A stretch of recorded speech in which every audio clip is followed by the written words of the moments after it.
बिस्मिल्लाहिर्रहमानिर्रहीम। प्रोग्राम ज़ंजीर दिल के साथ मैं हूं शादाब रियाज़ और मेरे साथ मौजूद हैं आज मोहम्मद अज़हर सदीक़ एडवोकेट, जो कि सुप्रीम कोर्ट के वकील हैं और काफ़ी ज़्यादा पब्लिक लिटिगेशन जो है उसमें शोहरत रखते हैं।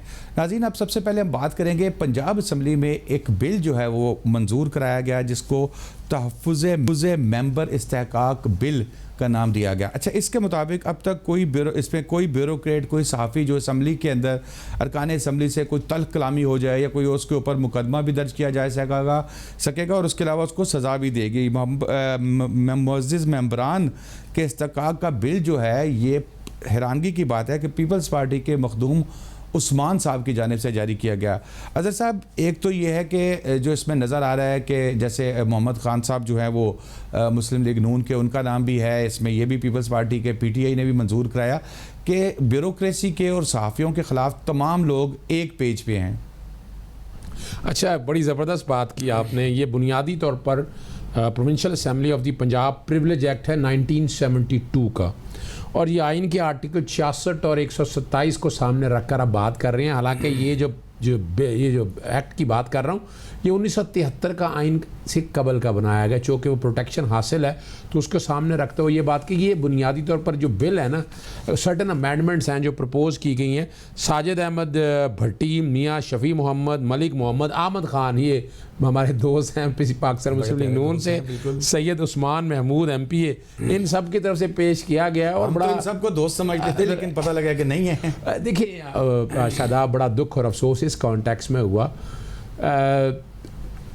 हमारे दीन इस्लाम में ना, याद रखिएगा, दीन इस्लाम में किसी को फ़ौक़ियत किसी पर नहीं है। अगर इस्तेहक़ाक़ किसी का है या किसी को प्रिविलेज अगर अवेलेबल दिया है तो वो आइन के आर्टिकल 248 ने दिया। हालांकि वो भी गैर कानूनी और गैर आइनी है।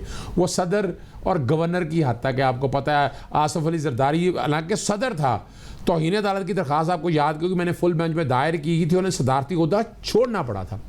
तो ये जो कंफ्यूज करने की कोशिश की रही है, प्रिविलेज का अगर कॉन्सेप्ट अगर देखा जाए इस कॉन्टेक्स्ट में, अगर किसी का हुक्म ना माना जाए, तो अगर किसी का हुक्म ना माना जाए या कोई काम उसके मुताबिक ना किया जाए तो वो फौजदारी जुर्म अगर बनाना है तो वो पाकिस्तान पीनल कोड में लाके बनाना पड़ेगा। ये एक पैरेलल जुडिशल सिस्टम बनाने की कोशिश की। अच्छा सर, यही मैं पूछना चाह रहा था कि बिल का जो इसके के तहत असम्बली को जो कमेटी बनेगी उसको जुडिशल इख्तियारात दिए गए हैं, तो क्या ये इख्तियार असम्बली के पास होता है कि किसी भी जगह पर किसी को भी जुडिशल इख्तियारात दे दे जो कि सज़ा भी सुना सके और गिरफ्तार भी करा सके?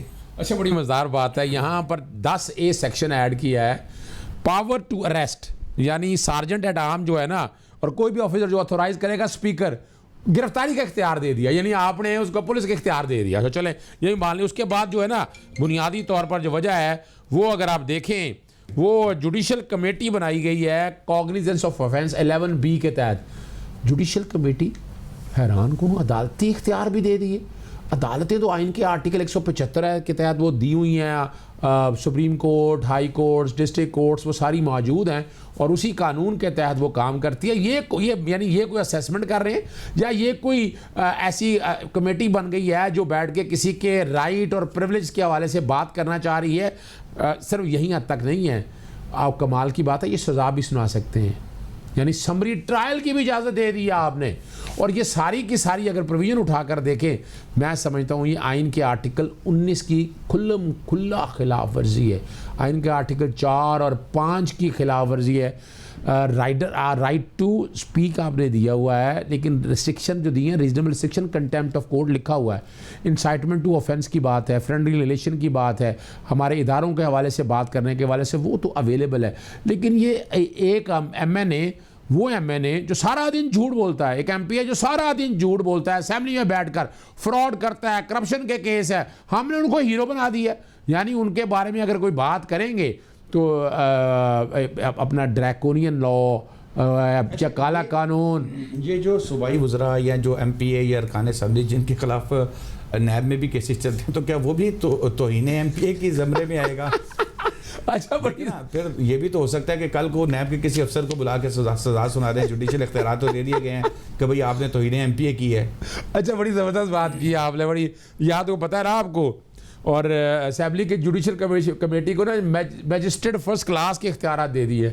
और कमाल की बात है और और मेंबर को इस्तेहकाक मजरू करने पे ना स्पीकर ने सार्जेंट आम का वाले हवाले से जो बात की है ना, अगर कोई तकरीर में रद्दोबदल करेगा, और ये जो बात आपने बड़ी मज़ेदार कही है कि कल अगर कोई नोटिस करेगा उसको या बुलाएगा, तो ये तो यहाँ तो कोई ऐसी बात नहीं लिखी हुई है, ये तो प्रिविलेज आपने दे दिया उसको, इस्तेहकाक दे दिया। वो कल आएगा जनाब मैं तो करप्ट था ही नहीं, इसने मुझे नोटिस देकर मेरा इस्तेहकाक मजरू किया। आपको पता है ना वो अपना अगर जहाज़ पे बैठने हो तो टिकट ना मिले, अगर सड़क कर रहे हो सफ़र बाहर निकले हो तो मोटरवे में कोई गड़बड़ कर ले, तो हमने तहरीकें इस्तेहकाक कई देखी हैं और कई आपने देखी हैं। यानी आपको याद होगा मांडी वाला जो है जो डिप्टी स्पीकर रहे हैं पीपल्स पार्टी के चेयरमैन नैब के डिप्टी चेयरमैन रहे हैं और नैब के चेयरमैन नैब के बारे में क्या बात करते रहे। मैं इन शॉर्ट अगर बात कहूँ, मैं सारी प्रोविजंस को देख के बैठ के मैंने देखा है, और मैं जो कि प्रिविलेज है जो बने हैं पूरी दुनिया के अंदर उसमें इस तरह के इख्तियारात नहीं दिए गए। यहाँ इस बिल के आखिर में एंड में जो शेड्यूल दिया, अच्छा और कमाल की बात है उस शेड्यूल को अमेंड करने का इख्तियार भी स्पीकर को दे दिया है। ये हैरान कुन बात है।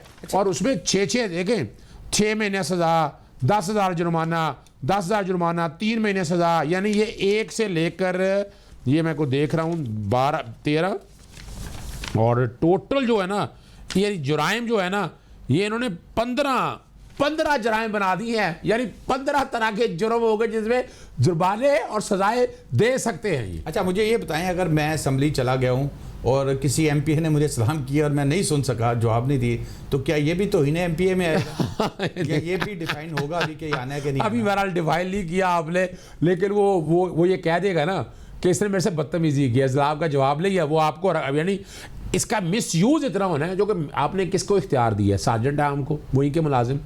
यानी एक बंदा जहाँ जिसने अपना हाउस के प्रिविलेज और ये सारे इख्तियार देखने हैं, अगर उसको मिसयूज़ करना है तो स्पीकर ने देखना सारा, तो ये तो बैठ के एक तरह का नो गो एरिया बना दिया है कि पंजाब असम्बली के अंदर कोई आए ना, कोई जाए ना। इस्तेहकाक को उन्होंने एक ऐसी अपने सोने की प्लेट बना दी है या शीशे के ग्लास हाउस बना दिए हैं, ग्लास हाउस बना दिया है। अज़हर साहब, आप जनरल मुशर्रफ के दौर में जो उदलिया की तहरीक थी काफ़ी ज़्यादा एक्टिव थे, क्या उस दौर में भी कोई इस तरह का कानून लाया गया था किसी असम्बली के कि अगर किसी आप फाजिल, आप तो बात करते हैं, ख्याल है कि पहले शिकार में आप ही हो जाए, फाजिल एमपीए को या किसी एमएनए को कोई इस तरह की कोई तौहीन जो कि अभी डिफाइन नहीं की गई कि किसको वो कहेंगे, तो उसको सज़ा दे के असम्बली को इख्तियारात दे दी जाए सज़ा की? अच्छा, ये डिक्टेटर से ज़्यादा आपने यानी ख़तरनाक काम किए। डिक्टेटर के दौर में मुझे अच्छी तरह याद है, हमें आज़ादी थी, हम जो मर्ज़ी बात करते थे, क्या पर्चे तो आम गवर्नमेंट भी करती रहती है, लेकिन इस तरह का मैंने डिक्टेटोरियल पीरियड के अंदर भी नहीं देखा है जो ये देखे ना जी।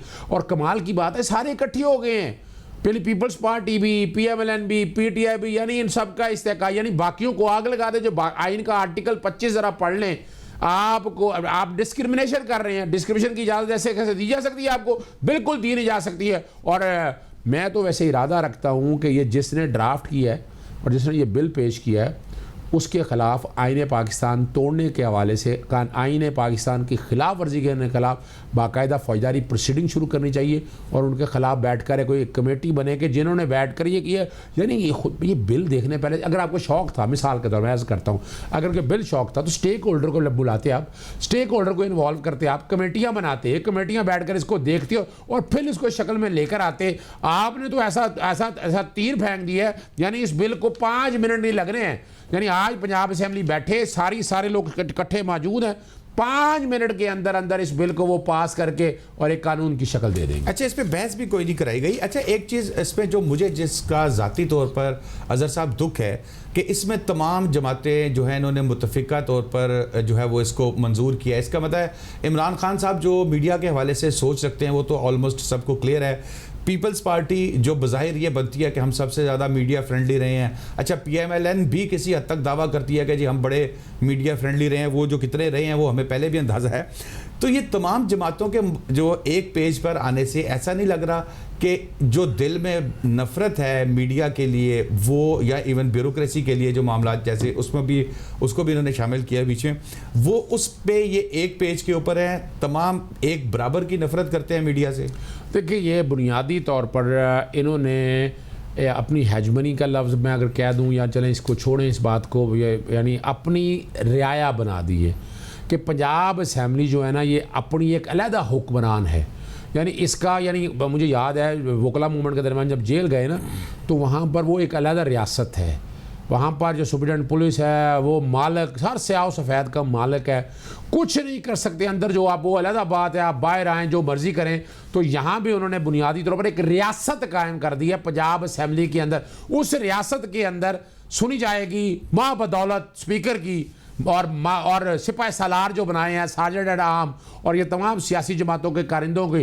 यानी वहाँ कोई गरीब आदमी आप जैसा या मेरा जैसा सहाफ़ी वो नहीं जा सकेगा और ना वो बात कर सकेगा, ना ऊंची आवाज़ बोल सके। ऊंची आवाज़ भी हत्ते अदब यानी बुनियादी तौर पर वो आपका जो है ना इस्तेकाक मजरू कर देगा। और ब्रेक लेना है ब्रेक, लेकिन अभी तो अल्लाह का शुक्र है कि चौधरी परवेज इलाही साहब जैसे हम्बल आदमी जो हैं वो स्पीकर हैं। कल को यहाँ को डड आदमी आ गया तो फिर तो सारे बारी बारी एक एक करके जो है कोर्ट लखपत और कभी कैंप जेल के अंदर जाएंगे। ब्रेक लेते हैं नाज़रीन, ब्रेक के बाद वापस आएंगे तो बात करेंगे इस्लामाबाद के अंदर जो है कल बच्चों ने एक प्रोटेस्ट किया, उसके ऊपर उनकी गिरफ्तारियां भी अमल में लाई गई और इसके अलावा सुनने में आया कि तशद्दुद भी किया गया उनके ऊपर। इस पर बात करेंगे।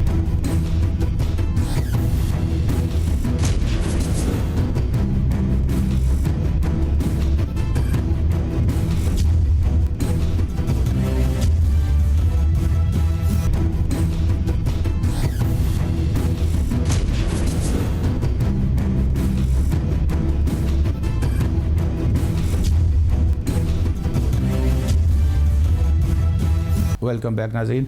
अज़हर साहब, इस्लामाबाद का वाक़या का आप बताएं, क्या ये चल रहे हैं यार, इनसे ये चीज़ नहीं समझ रही, बच्चे नहीं समझ रहे, तो फिर ये बड़े लोड शेडिंग और ये वो मसाइल तो ये तो बहुत आगे के हैं। अच्छा, ये शादाब साहब ये बड़ा अहम इशू उठाया, हमने किसी मीडिया चैनल ने इसको इस कॉन्टेक्स्ट में नहीं उठा सका। देखिए, आदत तो आपने ख़ुद डाली उनको, बच्चों को आराम की, सुकून की, इसमें कोई शक नहीं है कि पेंडेमिक चल रहा था और कोरोना की वजह से मामलात ऐसे थे। लेकिन आपने वो रेगुलेटरी मैकेनिज़्म बच्चों को अपना, मुझे अच्छी तरह आता बच्चे मेरे भी, लेकिन कोई मैकेनिज़्म नहीं है, कोई खींचा नहीं है बच्चों को। बच्चों के हवाले से अगर आपने ऑनलाइन काम शुरू किया था, स्कूल वाले अपनी मर्ज़ी से चल रहे थे, और पहला तो बात है कि आपने ख़ुद एक ना तसाहुल की आदत एक डाल दी। अब को बच्चे एहतजाज करना चाहते हैं तो उन्हें एहतजाज का मौका तो दे देना, लेकिन ये मत करें आप। अच्छा सर, इसमें एक पॉइंट ये भी है, देखिए जो बच्चे एहतजाज कर रहे हैं, अब आपके पाकिस्तान के अंदर आप देख लें कितने % बच्चे हैं जो ऑनलाइन की सहूलत ले सकते हैं, मोबाइल स्मार्टफोन, ये जो है कौन कितने बच्चे हैं जो % बच्चे हैं। मैंने तो कई बड़े लोगों को देखा है कि वो छोटे छोटे मोबाइल बेचारे रख के वो नहीं अफोर्ड कर सकते, तो वो लेके अब जब वो बच्चे तालीम हासिल नहीं कर सके, इट मीन्स के वो नहीं हासिल कर सके ऑनलाइन, अब जब एग्ज़ाम हो रहे हैं आप बच्चे को लाके बिल्कुल बिठा देते हैं कि भाई आओ सामने, जबकि उसको वो प्रैक्टिस भी नहीं रही जो वो क्लास में बैठ के मतलब फिज़िकली जाके समझता है, टीचर को उसका माइंड पता लगता है और टीचर फोकस करते हैं। ये तमाम चीज़ें नहीं हैं और बच्चों के साथ फिर इम्तिहान के अंदर उनको जो है वो फेंका जा रहा है। अच्छा शादाब साहब, बात फिर वही है, बात तो सच है मगर है रुसवाई की। इस कॉन्टेक्स्ट में आते आपने ख़ुद ख़राब कर दी। यानी आपने अगर ये इम्तहानों का नहीं, देखिए इम्तहान तो लेने हैं, मैं ये कहूँ कि इम्तहान नहीं लेने आपने, लेकिन इम्तहान लेने से पहले कई स्कूलों का निज़ाम आप ऐसा देख लें। आप यानी कई ऐसे मैं मिसाल के तौर पर हमारे लॉ के वाले से बात कर रहा हूँ, उन्होंने कोई टेस्ट गैट वगैरह के लिए तो सारा आउट ऑफ सिलेबस था। यानी मैं अब देखें ना, पेंडेमिक के हालात अपनी जगह चल रहे थे, ये मैंने एक रिसेंट में आपके सामने मिसाल रख रहा हूँ। तो यहाँ भी बात ये है कि ऑनलाइन में आपने बड़ी ज़बरदस्त बात की है। यानी मेरे अपने घर डिफेंस के अंदर नेट ठीक नहीं काम करता, मैं कोई 3 कनेक्शन मैंने बदलाए हैं। या तो आप एक्स्ट्रा ऑर्डनरी फैसिलिटी ऐसी दे दें, मेरे दफ्तर में थोड़ा देर बेहतर काम करता है, यानी जब मेरे पास इतनी फैसिलिटी होने के बाद नहीं है। तो यहाँ जो आप जहाँ गाँव में रह रहे हैं, देहातों में रह रहे हैं, जहाँ टेलीफोन ही नहीं है, और भाई वहाँ पर मोबाइल सर्विस देने के लिए आपको पहले अब मोबाइल टावर लगाने पड़ेगा। जब मोबाइल टावर लग गए तो 3G 4G की सहूलत देनी पड़ेगी, वो अवेलेबल नहीं है, तो वो बड़ा मुश्किल है। इतनी कमियां रह गई हैं इस निज़ाम के अंदर, इतनी शॉर्ट कमिंग आपने उनको पूरा नहीं किया। अगर वो कोई एहतजाज करना भी चाह रहा था, या यहाँ आप लोगों ने ख़ुद 126 दिन का धरना दिया, एहतजाज किया, तो थोड़ा बहुत एहतजाज का हक़ तो रहने देना बच्चों को। मैं इससे इत्तफ़ाक़ करता हूँ कि बच्चों को कानून में हाथ लेने में इजाज़त नहीं, लेकिन आपने क्या जुल्म किया, उनको उठाकर बख्तरबंद गाड़ियों में डाला। आप यानी आपने क्या ट्रेनिंग दे दी, इसका मैं तो यहाँ से समझ रहा हूँ कि आप खुद पॉलिटिकल लीडरशिप पैदा कर रहे हैं। यानी कल यही बच्चे जो है ना, कल अगर ये आपने जेल में भेज दिया या उनको ऐसे थानों में बंद किया रखा, तो आप मुजरिम पैदा खुद ही कर रहे हैं बजाय उनका। क्या अजहर साहब हमारी हुकूमत इतनी कमज़ोर है कि ये बच्चों से, चलो बच्चों के पेरेंट्स से कोई मुज़ाकरात करके देखे, बच्चे के ऊपर तो हाथ उठाते हुए 100 दफ़ा पेरेंट्स सोचते हैं, कोई और पेरेंट्स ना भी हों तो बच्चों को सोचते हैं। अब बच्चों पर तशद्दुद करना या बच्चों को बंद करना, ये मैं समझता हूँ कि आखिरी हरबा है। तो क्या हुकूमत कहीं मुज़ाकरात की तरफ नहीं आ सकती थी, कोई बातचीत करती, उन्हें बच्चों को समझाती? हम अपने भी तो बच्चों को समझाते हैं ना, अक्सरियत अजहर साहब यही होता है, हम डंडा उठा के बच्चों के पीछे नहीं भाग पड़ते। अब जो बच्चे सड़क पे एहतजाज कर रहे थे अजहर साहब, वो भी आपके बच्चों की तरह हैं, मेरे बच्चों की तरह हैं, शफकत महमूद साहब के, वज़ीर आज़म साहब के बच्चे भी इसी तरह के ही हैं। शादाब साहब, अल्टरनेट डिस्प्यूट रेजोल्यूशन का, मुसालियत का निज़ाम ये पूरी दुनिया में कायम है। हमारे दीन पाकिस्तान में है, यानी तलाक, किसी मियाँ बीवी ने अगर तलाक देनी हो, अगर वो अदालत से तलाक भी ले आए तो आर्बिट्रेशन होती है 90 दिन की। तो यहाँ पर ये देखें ना, अभी छोटे हैं, बच्चे हैं, मासूम है, उनका एहतजाज भी सुन लें, उनके वालिदैन को भी, यानी बजाय ये कि आप कह दें मैंने ये नहीं करना, दरवाज़ा ही बंद कर दे तो वो क्या करेगा, वो तो मजबूर है। यानी यू आस्क फॉर इट, आपने ख़ुद उसको मौका दिया है। और मैं ये समझता हूँ, और मैं मुतालबा भी करूँगा हम अपनी सुप्रीम कोर्ट से या मुतलका हाई कोर्ट से कि वो इस मामले का आज ख़ुद नोटिस ले, बिठाए, उनको जिनका कसूर है उनके ज़िम्मे कार्रवाई करें, ऐसा एमिकेबल सलूशन निकालें कि हम ब्रेन पैदा करें, हम प्रोटेस्टर ना पैदा करें, हम माशरे में सुधार लेके आए, बिगाड़ ना पैदा करें, हम वायलेंस ना पैदा करें, पीस लेकर आएँ। ये तभी पॉसिबल है कि हम जब इन सारी चीज़ों को इकट्ठा लेकर एक मुसालहत के तरीके में, एक आर्बिट्रेशन की तरीक़ाकार के साथ एक दूसरे की बात सुने, हल निकालने। कोई मुश्किल काम नहीं है। यानी ये इसमें होंगे चंद ऐसे लोग होंगे जो, यानी अगर 100 बच्चे पेपर देते हैं तो 40 पास होते हैं, 60 में तो फेल होना है, तो उसमें 60 में से 40 तो नालायक होंगे। ये बात सही है अपनी जगह पर, लेकिन उन 40 बच्चों का या उन 60 बच्चों का जो ईमानदार हैं, जो लायक हैं, उनका क्या कसूर है? उनको आपने एक ही तराजू में रख दिया और एक ही तराजू के पलड़े में रख कर उनको आप तोल रहे हैं। ये बहुत ज़्यादती है वज़ीर आज़म पाकिस्तान को, वज़ीर आला पंजाब को, बल्कि तमाम वज़ीर आला जितने भी हैं।